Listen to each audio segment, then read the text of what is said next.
শুরু করছি আজকের পর্ব। ঘটনা নেতাজি নগর থানা। তথ্যসূত্র বর্তমান পত্রিকা। কদিন আগেই বাবার গায়ে হাত তুলেছিল। বাবা পুলিশে অভিযোগ জানাতে গেলে মা বাধা দেন। এরও দিন কয়েক আগে দাদাকে বেধড়ক মারধর করে। সেবারও মধ্যস্থতা করে ধামাচাপা দিয়েছিলেন মা। মায়ের আশকারা পেতে পেতে সাহস বাড়ছিল সমীর খানের। শেষ পর্যন্ত মানুষ খুন করেই বসল সে। বিদ্যাসাগরের গল্পে মাসির স্নেহে চোর বনে যাওয়া ভুবনের শেষ পর্যন্ত ফাঁসি হয়েছিল। সমীর কম ডানপিটে নয়, সে একদিন জেলে চলে গেল। করেয়া থানার কুষ্টিয়া রোডের বাসিন্দা সমীর।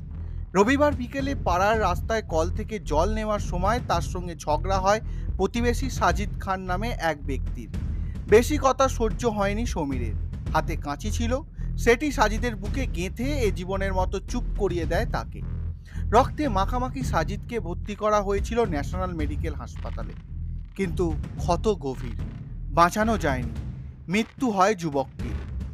যে সময় সাজিদ মৃত্যুর সঙ্গে পাঞ্জা কষছিলেন, ঠিক তখনই নিজের হাতের চোট দেখাতে ন্যাশনালে ঢুকেছিল সমীর। সঙ্গে ছিল মা শাবানা খাতুন। তখন কোনোভাবে মায়ের কানে আসে সাজিদ বেঁচে নেই। সমীর এ খবরের বিন্দু বিসর্গ জানতেন না। স্নেহ অতি বিষম বস্তু, বিদ্যাসাগর মশাই বলেছিলেন। ফলে অসৎ বুদ্ধি দিতে পরিমরি করে ছেলের কাছে ছুটে আসেন শাবানা। চোখের ইশারায় জানান সাজিদ মারা গিয়েছে। তারপর ইশারার মাধ্যমেই ছেলেকে পালিয়ে যেতে বলেন। সমীর হাসপাতাল ছেড়ে পালায়। পুলিশের বক্তব্য, না পালালে বিষয়টি অন্যভাবে দেখা যেত, কিন্তু পালিয়ে গিয়ে খুনের ঘটনাকে শিলমোহর দিয়েছে সমীর। বিদ্যাসাগরের ভুবন কেন শাসন করনি বলে তিরস্কার করেছিলেন মাসিকে, এবং আদালত কক্ষে মাসির কান কামড়ে ছিঁড়ে শাস্তি দিয়েছিল। সমীর অবশ্য এসব কিছু করেনি, তবে পুলিশ শাবানাকে গ্রেপ্তার করে। প্রায় ২৬ ঘন্টা পলাতক ছিল সমীর। তারপর দরগা রোড থেকে তাকে পাকড়াও করে করেয়া থানা। সমীর পুলিশকে জানিয়েছে রবিবার সন্ধ্যা 6:30 নাগাদ সাজিদকে হাসপাতালে নিয়ে যাওয়া হয়েছিল। সেখানে ইমার্জেন্সিতে হাতের ক্ষত দেখাতে যায় সে। হাসপাতালের সিসিটিভি ক্যামেরা ফুটেজে দেখা যাচ্ছে সন্ধ্যা 7টা নাগাদ গিয়েছিল সমীর। শাবানার সঙ্গে ছিল। সমীরের মোবাইল ছিল বাড়িতে। হাসপাতালে বেশ কয়েকজন চিকিৎসক ওই ঘরেই ছিলেন।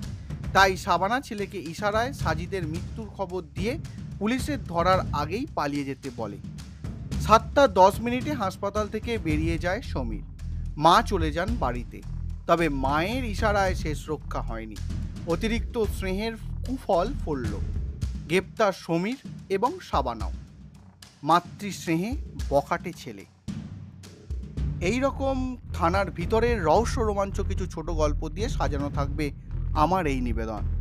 থানা থেকে আসছি প্রতি বুধবার ঠিক রাত 11টায়। শুনতে ভুলবেন না কিন্তু।